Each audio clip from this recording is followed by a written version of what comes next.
Hello and welcome to Sean White's Solar and Energy Storage Podcast. We are going to have part 2 now of Sean White's interview of Paul Fenn, his good friend and the inventor of Community Choice Aggregation. That's also known as CCA. Cool. So what is it that you do to make a living right now? Like I know, like writing laws, that's cool. Doesn't pay. Yeah. They make a nice gravestone for you, but that's about it. Yeah.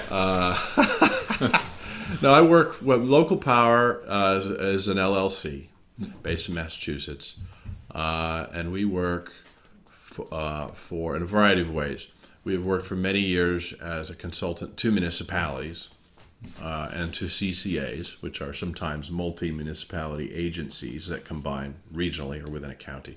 So we work as a consultant and done for whatever it is now, 25 years, particularly the last 20 years, doing a lot of setting up these programs, design the programs, setting up the charge and payment system, doing all the data net collection, analysis, and GIS, the kind of geocoding and targeting I'm talking about, negotiating power contracts with power companies, writing RFPs for renewable development, evaluating RFP bids for renewable development, negotiating contracts.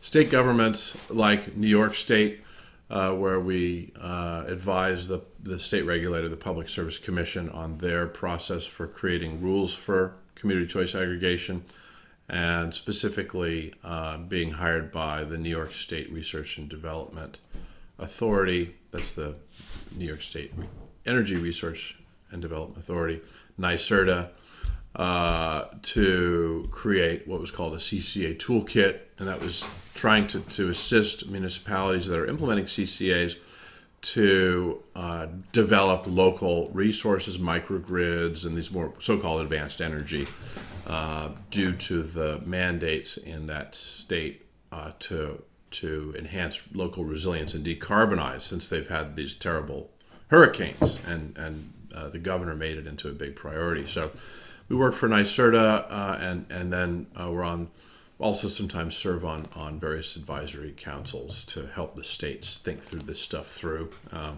But now we're working on a grant-funded project. Again, sometimes we work on grants, and we're kind of shifting back into a grant-funded approach, what we call a diagonal or horizontal approach, so that we're not just to help these East Coast states in particular, and with municipalities that want to undertake climate mobilizations that sort of already have policy goals or clarity about wanting to act now on climate, and not just the usual slow boat incrementalism of local government, but there are a lot of cities now that really want it, like, let's do it now, take big leaps, let's go.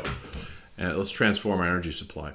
So we're really zeroing in on those communities, and we want them to not need to pay us to do it, because we know that that's the main barrier for a lot of communities. They just don't have the money, and so if you wait for them to have the money, you're talking about 5 years of waiting. And so we want to just jump while the iron's hot and strike while the iron's hot, and so to line up what we consider to be the most sort of ambitious, likely to succeed communities, and those are big cities, small towns. It isn't like one format. It's across all the 8 states that have CCA laws. We're just picking what we consider the most advanced, interesting communities, and raising the funds to be able to provide them with essentially free technical assistance to help them launch their programs. And it's really it's almost like you have a past career in medicine, so it's like emergency intervention. We're just coming and say, okay, we'll do it. Let's take care of you. Don't worry about paying. Let's just do it. Yeah. And we feel like that's the way to set the kind of examples that are needed, because what the world really lacks is examples. People talk about, each community has to drop its carbon by X% by Y year. But that's not really the point. The point is that there need to be clear leading examples of how to do that. And we need communities that have the knowledge and resources to lead, which is rare. That's the minority. That's like the 1% almost, the 5%, the 10%. It's not the 90% of towns that have the bandwidth, that aren't too busy, trying to pick up, opiate-addicted corpses off the sidewalks, which is pretty much what they're focused on right now. Just desperate, measures preventing disease from spreading or whatever, to actually taking positive motions in the planning of their communities, right? This is not something most communities have any resources to do. So we're just trying to set the examples, knowing that the best idea is a good example, and because it can be imitated. It doesn't require that you go through the whole process of coming up with an idea, which is immensely difficult and requires, thinking, and it requires risk taking and innovation and mistake making and all these things. So we want to go through those motions at a minimum risk way with these, what we consider to be really leading communities, and create those examples that others that don't have the resource can simply copy or join, to create that kind of replicability that is so essential to climate action. It's the essential mechanism of climate mobilization. I got just kind of a strange question. What if some municipality wanted to have competing CCAs in the same municipality? Would that work? Well, the CCA is the municipality, right? So its constituent element is the municipality. So it couldn't have two CCAs. It could, however, have multiple, and they do have multiple service entities that you could say compete with each other. So there are CCAs that, many CCAs that have, as I think I mentioned before, 24 or more suppliers. And those will be everything from wholesale generators that own big power plants to wind farm owners and solar farm owners, to small developers, medium-sized developers, multiple technologies, right? We're talking about solar, we're talking about batteries, we're talking about not just wind, but we're also talking about, there are fuel cells, and there's all kinds of technology. I mean, there's energy efficiency, there's heat pumps, and there's electric vehicles. Some are getting into electric vehicles as resources. So there's competition of technology, and those are different vendors, different contractors. So in a sense, that's what they're doing. They're creating local markets in which you have 24 competitors rather than one. Hey, I got a question. What happens if you get a place up in coal country where they want to do a coal CCA because they're cold and they want to heat the earth up as fast as possible? Could you do a coal CCA? Is that can somebody do that? I don't know, just shooting the breeze here now like we used to. So yeah. Well, CCAs they're retail suppliers, right? So state laws regulate retail supply uniformly. So anyone who's participating, whether it's a big utility or an energy retailer, that's one of these middlemen that buys from the wholesalers and sells to the end user, or the wholesaler himself, they're all subject to Renewable Portfolio Standard laws. So they all have to meet the same minimums. CCA cannot be dirtier than what everyone else is supposed to be. So the only real option is sort of to be better, to be clean. So that's written into the law. It can't be dirtier. I know there's plenty of states that don't have a law. Right. So when they adopt the law in North Dakota or something, or if you were trying to get them to do it, could they make it different? They could do anything. I mean, they haven't adopted a law. The law defines these markets. So if they wanted to adopt a law that said, let's start burning people for energy, then that would be legal. We want to make it dirtier. Yeah. Bring on that climate change. Yeah, if we get more mercury up in the air, it'll block Get the some sunlight. palm trees in Montana. Yeah. Why can't we camp? I want to be able to look and see that solar eclipse with my eyes, not with any glasses. It's like when I'm in Beijing. Right. Yeah, everyone wants to be like the Chinese now. We want a dictator and really bad air, just like them. Good food, excellent food. Yeah. The noodles are unbeatable. Good people. Yeah. Very nice. Yeah. But that hadn't happened yet, right? And CCAs, because they're formed by municipalities have proven themselves as climate leaders, right? They are the climate leaders worldwide. They are the ones leading the C40 and various groups of municipalities that have, been adopting the Paris Accords, adopting greenhouse gas reduction goals, and they're doing all the work for the last 2 decades on climate change. Not state governments, more than state governments, and state governments more than the federal government. So you have a sort of progressive inclination at the local level. Why? Because communities, what do? They protect local public health. They protect the water and the sewer. They're the ones that are trying to keep life decent for their communities, and that's their job. That's their mission. That's what they do. So it's not natural for them to be dirtier than the law. Of course, it happens, but it's not the rule. And we've never seen a CCA do that. They never have a real motive to do that. And the states that adopt CCA also, have, because they have electric restructuring laws. CCA is, in a sense, is a part of electric restructuring. So, to the extent that you have restructuring, you have competitive markets in some way. To the extent that you have competitive markets, you shift from the regulator telling the utility, be X% green minimum, to these renewable portfolio standard laws that say anyone who sells power in this market must be Y% green. And so it's a paradigm, right? Once you restructure, you're going to have some kind of renewable portfolio standard or clean power standard. Even the least environmental states have some kind of standard. And so the CCAs would have to conform at a minimum with that standard, and it could only do better at their option. So I was just thinking, like, back in the day, how did you just one day decide, I'm going to write this law? Like, how did that come about? I was in graduate school, University of Chicago, and I was studying history and philosophy, but specifically in the 20th century, the end of the 19th century, the emergence of Nazism and totalitarian governments. And so I was really impressed with how helpless philosophers were and politicians to stop that. And in particular, the impotence of their language, of their use of language. And what it still appears to me to be an increasing kind of loss of power in language, where people just don't listen to words anymore and don't observe words as something that might change them, but only as something which is a tool for them to express whatever they think. So you have this increasingly pronounced prejudicial discourse, but not very much dialectic, not like that, you contradicted me what I thought, and so that gives me pause, and now I doubt myself. That's happening less and less, right? Where there's no dialectic. There's just more screaming. And the loss of dialectic struck me as the origins of totalitarianism. That's when you no longer have a democratic civil society. You just have people screaming, and then whoever gets the guns shoots the other ones, and puts them in a camp and whatever they want to do to them.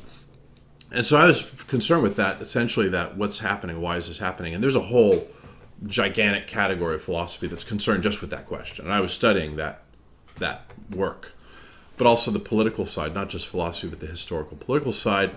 And so it occurred to me that part of the reason that language is losing its power in society among modern humans is that it's so couched in this kind of, the word reactionary, in a reactionary posture, and in essentially what could be called criticism, right? So each side criticizes the other side.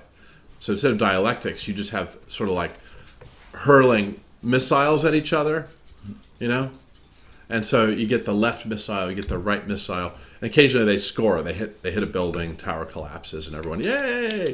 So now they're trying to take Trump down on his Ukraine thing, and before they were taking Clinton down on his sex problems, and so they'll score a hit. It's like, oh, good job, you got Obama. Yeah, he started the drone program. That was terrible. And so now we got all this terrorism. You got terrorism coming back from the 1990s and 2001 with 9/11. So there's like the dialectics have become sort of toxic, where it's just shooting the other side. And that's criticism in part, right? Criticism is what's wrong with you. I'm going to tell you what's wrong with you. Now you can tell me what's wrong with me, but you criticize me, I criticize you. It struck me as being inherently limited. That for someone who's trying to, which I am, trying to assist my civil society with a more coherent and cooperative way of making what I consider to be fairly simple decisions, like how to manage energy, how we should do energy, how should we do water, food, health, Well, how do we get these things? Because we're not even talking about them very much. We're talking about whether I should be a transgender or whether all these kind of culture war stuff that Pat Buchanan called it, where we're fighting over what's morality, what's good, what's bad. Should you drive or not? Should you eat meat? All these kinds of, essentially that's culture. It's like religion, basically. Do you eat ham? Ham is evil. I love ham. I love bacon. Right? And what we're not talking about is how do we do energy? How do we do the things that are impacting the world, causing climate change, killing ecosystems, wiping everything out, widespread cancer epidemics, blah, blah, blah. We're not talking about that at all.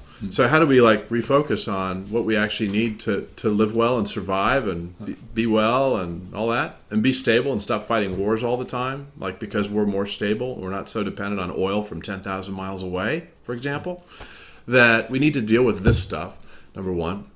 But number two, that to deal with it has to be something that all people can do. It can't just be, what do I think about Trump's energy policy? That's too centralized. I can't change that. I can't change Pelosi's energy policy or Trump's or Bernie's, but I can change my town's energy policy. This is my town. And I can go to the meeting every week and I can say what I think they should do, and they'll do it. So let's create a law that allows people to run these things, but also in a way that doesn't get us back into the 19th century, and that would be the people power, to take it all over. The government should own the utility. That's the old 19th century way. The reason we don't do it. That's the reason we don't talk about it. We don't want to go there because we know that was just as bad as having the corporations own it. So we needed a new version, which is in this case is an aggregation where the community controls energy use, but it doesn't buy all the power plants and buy all the lines and take it all over in that 19th century way. Instead, it just is concerned with what do we need and how we're going to provide it. And to the extent that it builds things to own, it actually wants each resident to own it, not the government. Who wants the government to own something? Nobody. Any more than we want the banks to own everything. We should own it. And so if we could return the discourse about energy policy, just as an example, a very important example, into our backyards again, where we say, okay, what do we want to do with this? And direct the benefits and the ownership to people, not to government, and not to banks, to people. Individually, like ours, mine. Selfishly, economically, not just government, pro-government. Then I think we can get into a new kind of paradigm where we're not fighting this Cold War fight that's over 100 years old now, since all this happened with the Nazis. Or should we be socialist or capitalist? What a horrible choice. It's just no good. We need a choice that is neither of those things and also not a compromise between those two things because they're both centralized. Should the bank own it or should the government own it? Neither is the answer. Neither should own it. Not half and half. Not public-private partnership. No. Me. I should own it. I want to own it. I want my neighbor to be able to own it. That's what we want. And that's different. That's a third option, right? That's different. And I think different is how you get people to disengage from all this impotent screaming and fighting, which is really based on the inability to do anything. Why they get so angry and screaming is because they're frustrated. They're impotent. They can't do anything. So to kind of open up the power of people to move into this zone so that they can start to sort of put the world back together again in civil society so that it's sensible in the way that I would say life was sensible, in 1800 at the town level, where there's a town, and there's several guys that are lumberjacks, and there are big piles of wood, and you go buy your lumber from him, and maybe you cut your own trees down, but it's all right there. It's localized, and people are getting their jobs from it. And when they buy and sell things, they're cooperating, and the money's staying in the community, and it's organic is the term I like because it's natural. It's just local. And to try to recreate that world with modern technology, obviously we have to use it. We can't be cutting the trees down anymore, but we can be organizing so that we all get solar panels in our yards or on the block or in the building, and we cooperate around it. And in terms of the use of it, same with electric vehicles. And so sharing is a big part of decarbonization, not just the technology you use, but not owning a car. Share a car with 3 other families. or two other or one other family to share resources, to share the battery, share the solar, share things, because we have different patterns of life. And so you could use it during the weekend, I could use it during the week. That example, I could use it during the day, you could do it during the night, just based on pattern of human life, not based on you can't use it at day or I can't use it at night. Just normally I'm at home at night. So our economics work well because our pattern of life is complementary. So it's natural for us to share this. And that introduces more community, right? Sharing, cooperation, and to have local jobs created by it, so that the guy that puts it on your roof, he lives in town, and it isn't just Solar City flying in from wherever, or dispatching some contractor that's one of their vassals to come, but he doesn't know anything about it because they control the account and they control the financing and they get all the benefits. No, he's going to get the benefits. You're going to get the benefits. Why? Because we set it up through the community. So now our democracy is working for us. It's local. It's not this abstract national democracy that's supposed to rain dollars on everybody, but just the town, which is really, in my view, the real democracy. That's meaningful democracy, if we can make it meaningful and give it the power to be that way. So I imagine there's probably other analogies how community choice aggregation could work for other things besides energy. Yeah. There's farming and yes, food in particular is an obvious one, right? Because food has been across so much of the United States. There's no local food market, right? So you go out in Ohio and Iowa and Nebraska out there, and there are all those farms out there growing soy and corn. But those farmers, whoever's left, mostly migrants, operating gigantic multi-$100 million machinery infrastructure rather than farmers, but they got nowhere to get food. They have to go into the supermarkets and buy food that's shipped from thousands of miles away, even though they're farmers, right? So you have this whole country with much of the country without a real regional agriculture, and it's incredibly destructive, not just for the quality of life and for the quality of food, which is terrible, right? Agribusiness food is terrible compared to a local farm in terms of the health qualities, the pesticides, the nutritional content, soil depletion, so on. Yeah, so the apart from food, which is a big one, where you have an opportunity to form a so-called community-supported agriculture, right? So that's something happening in the market where individuals gather together with a farmer to subscribe their crops. So maybe we could call it a CCA, community choice agriculture. There you go. Exactly. And so the municipalities can fill that gap as well, and to help farmers through the creation of farmers markets, through the creation of public markets, which are buildings that offer free space to farmers to come in and sell their food. Also through setting up sort of minimum volume contracts with farmers, such as for public schools, for municipal facility restaurants and cafeterias. That is to start to support local farmers to grow not just corn and soy, but vegetables, leafy greens, and everything else. Then those farmers can gradually transition into growing for the local economy again. This is an example that the world needs, right? The entire third world is starving to death today because they're growing bananas and avocados and coffee for the north, and which they can't afford to buy themselves because the northern prices are so high. So they're literally having to import American agribusiness products, Iowa corn, to consume in Central and South America, and it's just so sad that we need examples on how do you relocalize economies in a way at the community level, not the national level, at the local community level, so we can have decent food again. The same way that we want to have energy that's non-destructive, non-toxic, and not harming the environment. These are things that we're not getting, and so the same.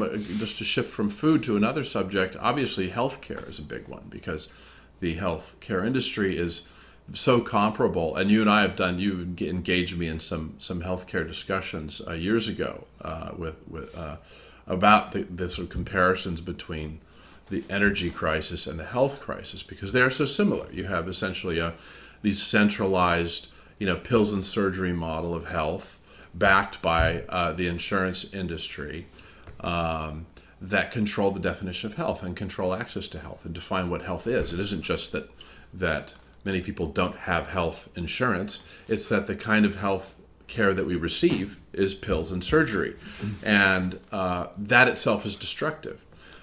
So to transform health, we need to transform health. And you, as an alternative health practitioner, in addition to being an alternative energy practitioner, I think would appreciate this, Sean. That the similarities, right? That the transformation, the word transformation that the United Nations used about energy, saying it's not just about we need to green energy. We need to fundamentally change it from this supply side centralized large model to a demand side decentralized small model. And in health, that means a shift from pills and surgery, from from that approach to chiropractic, to preventative, to Chinese medicine, Indian medicine, right, to diversification of the services that are considered legitimate services that are more effective at maintaining health and teaching people how to be healthier in their daily behavior, which is the primary cause of our disease today. It isn't diseases spreading. It's based on sitting around all the time.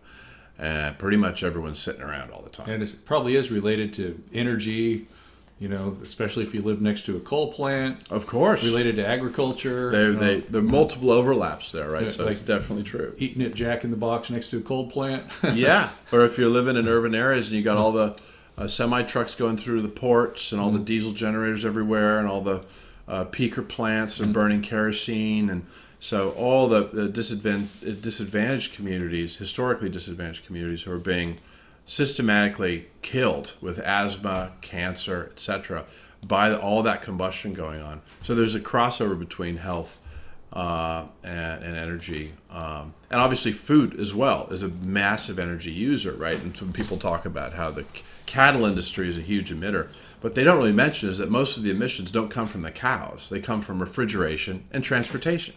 The reason why you need to refrigerate and transport so much is that the cows are being grown thousands of miles away and brought here. And so the long distance supply chain is what's causing the lion's share of the emissions, not the cow. And so localization of food is a big carbon reducer, in addition to improving health and rebuilding local economies. But we could go on and on. I mean, this model of aggregation, which really is a shift within a public local model from a ownership of the means of production, which was Marx's favorite word, right? That we would own, that the government should own the factories and own the power plants, and then people didn't work too hard. Yeah. Exactly. Instead, to say no, we don't want the government to own it. We want to own it. We want to own our own energy supply. We want to own our own food supply. We meaning I, you, not we, the people in the abstraction, which is the government, but actual people. So why doesn't we get our local governments to help us do that? So we become more self-reliant in our food, and our energy, in our health. We're not so dependent on wars in the Middle East to keep our energy costs down, or so dependent on the stock market to keep our other costs down. So we're all watching the stock market ticks and watching the war news because we're worried about how much our rent's going to be, or our various payments we have to make on energy and food and so on. It's essentially created an artificial reality in which we are, I think, culturally distorted in our opinions and beliefs. And in a way, it's bought us into supporting war because we're afraid that if we don't have a big, powerful military, that our economy will collapse. But think about how corrupting that is to the whole society, to be bought into war as an economic strategy. It's incredibly destructive. So localization has this broad implications for, I think, a return to sanity, which is in many ways also a withdrawal from the trend of the last, since World War II, of globalization, of saying we're going to get bigger and bigger and bigger, and American corporations will take over the world, and the U.S. government will be the permanent empire of the planet, and the whole world will become a giant, casino and investment complex. This vision of the world is what we're really suffering with, and the CCA is an initial idea to show how a different direction could be taken, and to implement it, to demonstrate it, prove it. That's why we've given a quarter century to doing this. So when was it, what year when you first wrote down the first thing about CCA, or your first paragraph? It was Well, I wrote a paper in graduate school called Positive Dialectics, which was 1991. And that was sort of the thing that really focused me on the idea of writing a law. And I didn't know what it would be about. At the time, I got to know, just by coincidence, because I was talking about it, a professor at University of Chicago of economics named Ronald Coase. And it was a good piece of luck for me because he had created the current system of emissions trading that we have, so-called carbon trading, cap and trade, right? These systems that are kind of the ruling Oh, he was the guy policies. that came up with that He created idea? the model for that in the 1950s. Wow. So I met him 2 years before he received the Nobel Prize for that. Awesome. He was in his mid-80s. He's British, and just a real mensch, you know. So I actually contacted him on a lark to make fun of him because I thought that the idea of trading carbon was just what a nightmare of an idea. You know, the solution to too much smoke in the atmosphere is let's sell the atmosphere. It's like a Dr. Zeus joke. So I was like So contacting do you him regularly call up Nobel Prize winners and then make fun of them. when they're in their 80s? Well, he hadn't won it yet, and he was just some professor. And so they said everyone thought he was really important, you know, because the Chicago School of Economics is the center of neoliberal thought. It is the center of neoliberal thought. So he was considered one of the bright lights of neoliberal thought at the university I was in graduate school. I was an interdisciplinary student studying intellectual history, but they let us take courses outside of our... And you got some kind of like high honors or something, right? I got highest honors in college for a related essay earlier on that was which we could talk about, but maybe it's a little far afield. But I did get a PhD fellowship for the essay I wrote in Positive Dialectics. So they were ready to pay my way through. But that really led me to decide that I should leave academics, because part of the problem with academics is all you do is sit around critiquing everything. And part of the problem of the impotence of language, where people can't really do anything about their problems, so they become fanatical, fascistic types that want to change everyone else, whether to force them to be gay or to prohibit them from being gay, which seems to be the current discourse we have in this country, because they can't actually do anything, but to instead to shift from critique and criticism into law, which I thought at the time, again, like a childish way, what's the opposite of criticism? Law. Because in law, you don't even say what you think. You just do it. Just do it. And not to quote Nike, but instead of like talking until you're under a ground, just what should we do?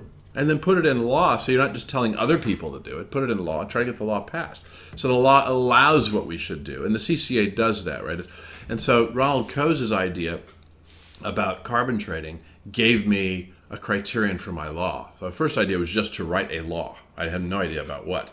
And then talking to him, he ended up encouraging me a lot. He was such an honest intellectual. He encouraged me and said, you really should get into this. And he said, if you really, because it's all about, as he put it, it's all about the relationship between the private sector and the public sector, which is all being worked out. And he said that the electricity industry is the largest industry there is, and biggest impact on the globe, largest concentration of capital. It is the economy. It's the core foundation of the modern economy. That he called it the jihad of the neoliberal set, right? That about which he was very ironic. He didn't really like being counted as a neoliberal, and he was very skeptical about his own theory, which he had written 40 years before.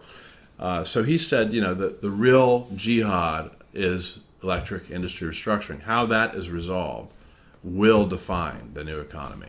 And so he said, this is a multi-decade thing, and if you're interested in this subject, I very much encourage you to get involved in electric industry restructuring. Now, I didn't even know what electric industry was. I could care less, right? I was not studying environment. I was not, I thought PG&E was publicly owned like everyone else. Oh, they're a public utility, right? That's what they call them, public utilities, not Wall Street traded utilities. So they give this veneer of public. So I fell for that like everybody else. I thought, oh, they're public. They're somehow the government. I don't know. And there's this confusing edifice of what's the government and who are the corporations that the government forces you to accept. And so I started learning about it. I left graduate school and started doing research at the public library while I was temping, taking temp jobs. And I spent a year doing that, just temping and reading books at the library, reading articles, and learning about where to get in on. I found a position through some connections in the Massachusetts Senate, and I started volunteering for the chairman of the Energy Committee in the Senate for several months, giving him free white papers and things, until finally he offered me a job to be his legislative director on the Senate Energy Committee. So suddenly I was in the middle of, because he told me the first states that are going to restructure will be California, Massachusetts. That's partly what got my attention, because I'm from California, and my girlfriend, partner, and wife, Julia Peters, is from Boston. So that was partly the bells went off. Like, that's my zone. I can do California, Massachusetts. So I just went after it, and I ended up running the committee. And What year was that? 1992. And then I was temping in 1992. 1993, early, I was hired. In 1993, 1995 was when I worked in the Senate. In 94, I completed the bill. In 95, the bill was filed. And the week after, so I wrote this bill, so the idea going in was, okay, what am I going to do now? I want to write a law concerning climate change in the electricity sector. And so when I learned about it, I learned that what was happening with electric industry restructuring was deregulation, that the British government had adopted in Britain.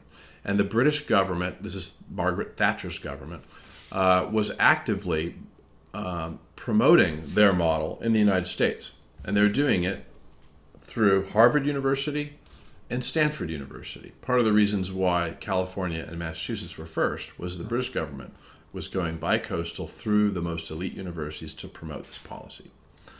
And those departments were actively embracing the British policies. They weren't just receiving them neutrally.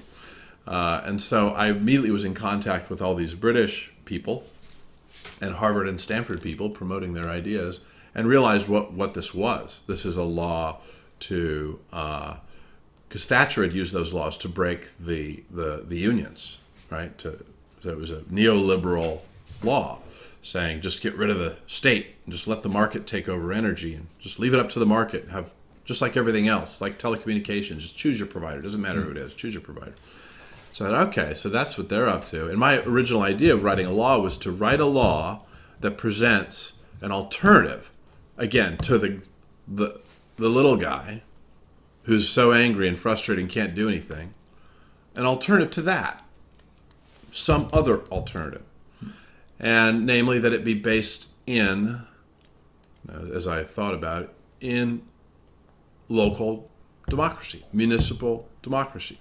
So what I did was I wrote, because I was had gotten this position in the Senate, which is the Senate Energy Committee, which was writing the initial bill for electric restructuring. So I was personally in charge of writing that bill. That was my main job, was to write that bill. So I positioned myself very well, where I had leverage. I was invited to the Governor's Council of Advisors to represent the Senate chair. So I was in on all the discussions with the utilities, hearing all their proposals and the whole thing for years. So I was quickly absorbing, like, what are these guys doing? And so came up with my alternative, which was really just something that I kind of cooked up with the help of some other people who were similarly inclined toward like how to do this renewably, with a municipally based. And the original idea was fairly simple, very simple. It was just, let's have the municipalities be allowed to buy based on this opt-out enrollment principle. So instead of just depending on individual customers to choose a supplier, have a municipality be able to choose on behalf of their residents and business, provided that they allow them to opt out. So the original idea was filed. It was a short bill, like a 7-page bill. And a week after the bill was filed, my chairman was removed from his chairmanship, and I was out of a job. Senate President Billy Bolger did not like that bill. The utilities were very angry. They did, because it was no one's idea. No one supported the bill. It was a concept bill. And even the environmental groups and consumer groups didn't like it. The municipal association didn't like it. Nobody liked this idea because no one saw what was in for them. Everyone was looking for that in a way for themselves. And so it just had no constituency. And except while I was still employed, I helped persuade a number of local officials in Cape Cod that this was who were really interested in climate change and were kind of bought into appropriate technology and these 1970s green energy stuff. They saw it like, wow, this could be great. The Cape could become self-reliant. There was actually a nonprofit called Self-Reliance, Cape and Island Self-Reliance, that championed the bill in Cape Cod. And the guy that ran it, Matthew Patrick, ended up running and became a state representative from Cape Cod for quite a few years. And his main ally there was Rob O'Leary, was the chairman of the county in Barnstable County in Cape Cod. They teamed up, persuaded all the local towns to support this bill. So even though I got removed and my senator got removed, they ended up pushing that bill through and getting it passed. Took them from January 1995 when I filed the bill to 1997 when the law was adopted. So it was 2 years later. By then you were in California, because by then I was in California, and I got a phone call from Matt saying it passed. I couldn't believe it. I howled out loud. I could not believe it because no one supported that bill. But they did a great job organizing. So by that time, though, I was back in California, and we got some grant funding to push the model nationally. So I was still working on CCA, but in Ohio and New Jersey and California, trying to educate local officials and state officials and had this better idea, better than what they were getting now from California, particularly where deregulation was just passed wholesale in 1997 and caused a great disaster in 2000, the energy crisis, which was the largest fiscal crisis in the state history caused by the deregulation law.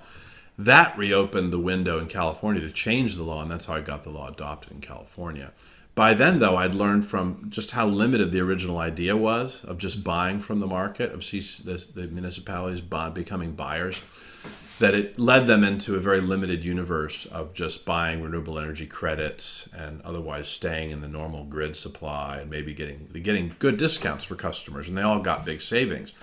But there were CCAs that formed in Cape Cod, and then in Northeast Ohio, a very large aggregation formed in Ohio, and both were acting the same way. We just couldn't get them to look at localization or decarbonization, or they just weren't in that mode. So that's when I wrote this 2.0 bill in California, which I called 2.0, and then I wrote the green bond for San Francisco, which was the world's first green bond. So I get credit for that too.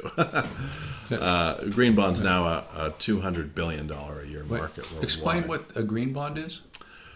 Well, the green bond for San Francisco was, I called the solar bond at the time, right? But the solar bond was the original green bond. And the idea is to use bonds, use debt, structured debt to finance green energy projects. And so the solar bond in San Francisco was a charter amendment to the city charter that I wrote, and Julia Peters ran the campaign director. And I was on the steering committee of the campaign, but we got the voters to approve that authority. And it was a revenue bond, like a traditional revenue-based municipal financing vehicle. In other words, not tax-based.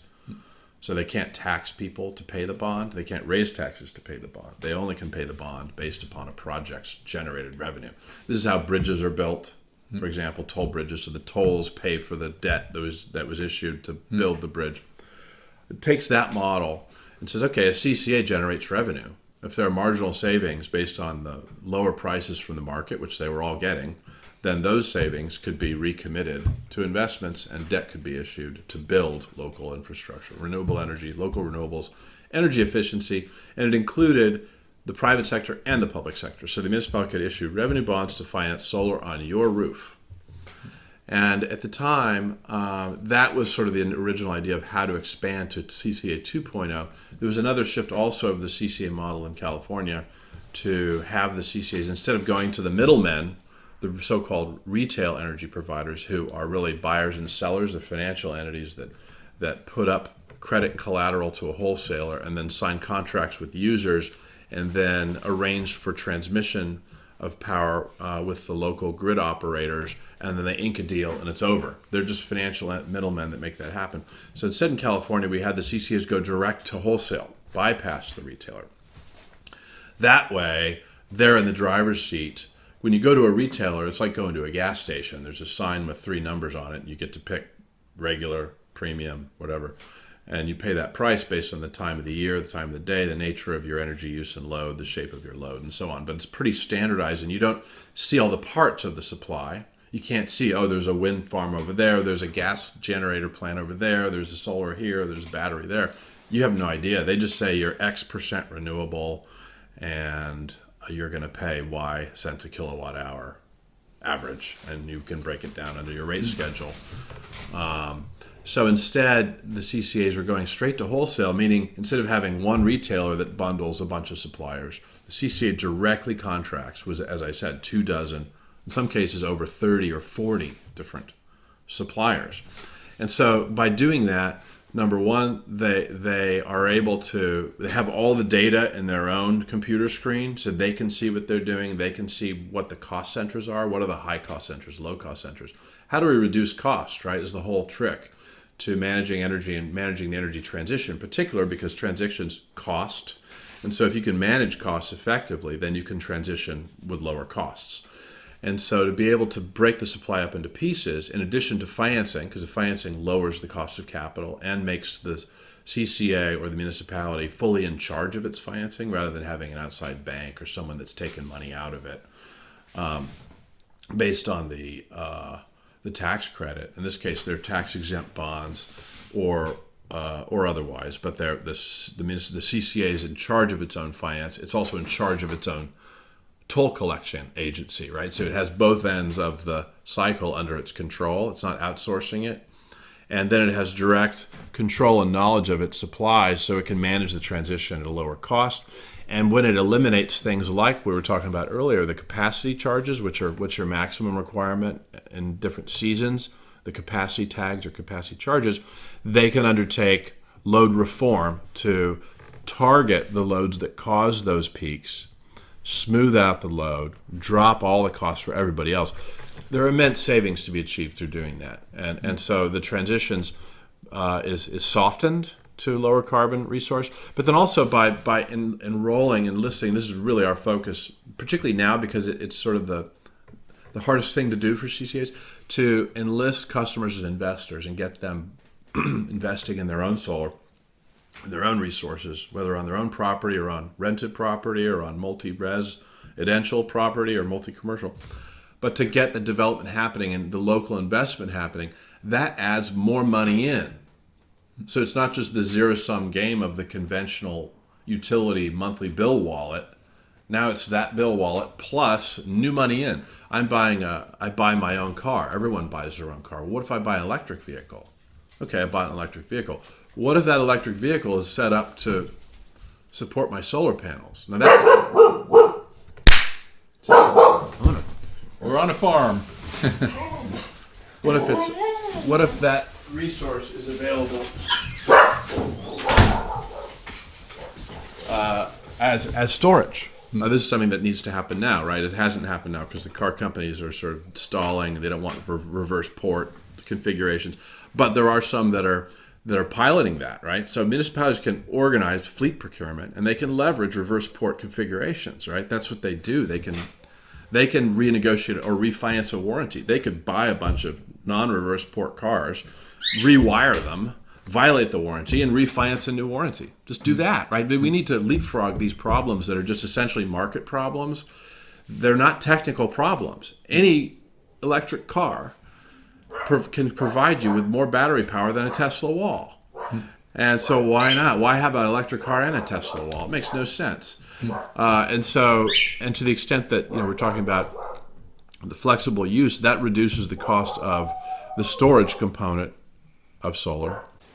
So can you tell me how people can find you, Paul Fenn, on the internet? Yeah, so in terms of contacting us, local power can be found on the internet at localpower.com. We also, though, have a project website for this latest phase focused on helping communities that want to be leaders in the demonstration of energy transformation and climate mobilization. That's called localgreennewdeal.org. So you can find descriptions of our work in that project, or if you want to really get deep into the material, we've got a great deal of material at the localpower.com website. And then how about social media? Well, we do post news pretty much on a daily basis on CCA. Just if you want to sort of follow the latest and greatest, you can go to the Local Power LLC page on Facebook. Just like it sounds, Local Power LLC, and the website's localpower.com. That's correct, and you can also find links to Facebook on that page if you want to use that way. Great. Yeah, and I was just thinking about, so I've known Paul and Julie for a long time, and I first met them when they were living at Jerry Brown's house before he was mayor of Oakland, and there was this organization called We the People, and I remember going outside with Paul to take a little walk, and we came in, and they like to talk philosophy there and argue. It was kind of like their fun thing to do, and I was kind of new to the place, and we walk in the door. And it's kind of intimidating. Jerry Brown, he's very alpha male type, and Paul walks in. We walk in the door, and Jerry says something, and Paul yells across the room. He's like, "That's the stupidest thing I ever heard." And they start yelling and stuff, and it's like that's what they like to do, just debate, come up with policies and things like that. And then Julie was ended up being his campaign manager, mayor for Oakland. Yep. And so and then they lived up in Canyon, California with me, which is in the redwood forest on dirt roads, 300 people, a mile east of Oakland. And that's my family has a homestead there. And so we were living in a sort of like a converted barn stables It was place. paradise. Yeah. I remember it very, very warmly. We had all like redwood trees, and we'd do campfires 7 days a week sometimes. Just sit around the fire and talk. So those were the good old days. Indeed. Mm-hmm. And Julie's here. Say hi, Julie. Hi. Yeah, great friends, and they homeschooled their kids. Really good people, and living on a farm out here. Thank you for listening to Shaun White's Solar and Energy Storage Podcast. You can find out more about Shaun White at his links page at solarshaun.com. Thanks for listening. Woo!